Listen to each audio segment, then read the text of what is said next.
بسم الله الرحمن الرحيم. في هذا الفيديو غادي نشوفوا لا فيزيون partielle de la péridotite qui va former un magma.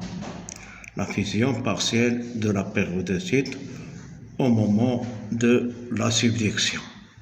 Alors, la croûte océanique, en arrivant à la frontière de la subduction, va subir du métamorphisme. Que veut dire le métamorphisme?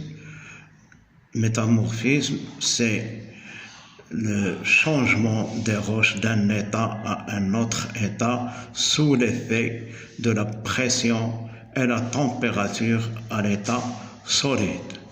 Donc, il y a ici la croûte qui est hydratée, veut dire qui contient de l'eau,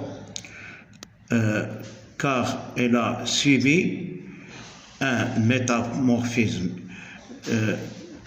hydrique en présence de l'eau. L'eau entre dans la roche et elle devient hydratée. On a le schiste vert, en plongeant, il va subir du métamorphisme et il va devenir schiste bleu qui va libérer de l'eau à cause de la pression des roches jacentes, les roches qui sont supérieures à cette croûte. L'eau va être libérée et le schiste vert va enfin devenir éclogite et il y aura libération de l'eau. Cette eau, qu'est-ce qu'il va faire?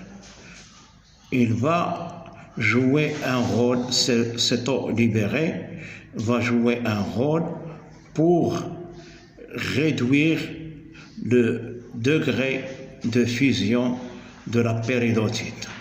On va voir ce document.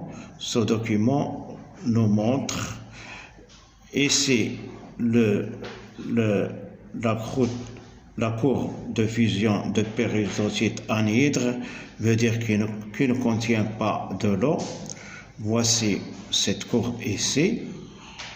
Voilà. Et l'autre courbe, ici on a la zone de fusion, et ici la courbe de fusion de péridotite hydratée, veut dire qu'il contient de l'eau. Les péridotites s'enrichissent en l'eau libérée de la croûte océanique, l'eau qui est libérée de la croûte océanique au moment de la subduction va hydrater cette péridotite, puis la courbe de fusion va descendre. Cela veut dire que l'eau facilite la fusion partielle de la péridotite.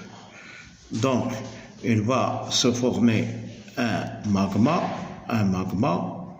et ce magma, il est à l'origine de plusieurs choses. Il y a un magma, si le magma se refroidit aux profondeurs de la Terre, il va donner les granaux diorites de structure grenue. S'il monte par le volcan, il va donner un volcan explosif et il donne la roche de l'andésite qui a une structure microlithique. Donc, la fusion partielle de la péridotite de la lithosphère chevauchante, celle-ci, la lithosphère continentale chevauchante, son péridotite qui se trouve à l'intérieur va fusionner, mais à l'aide de l'eau libérée de la plaque plongeante. Cette eau libérée va réduire le degré de fusion. La courbe fusion était ici, puis elle est devenue ici. Elle va être fusionnée, la périodocite va être fusionnée plus facilement à l'aide de l'eau libérée de la plaque plongeante. Donc, il va se former un magma qui va donner les roches plutoniques qui se forment en profondeur et les roches volcaniques qui se forment à la surface. Merci.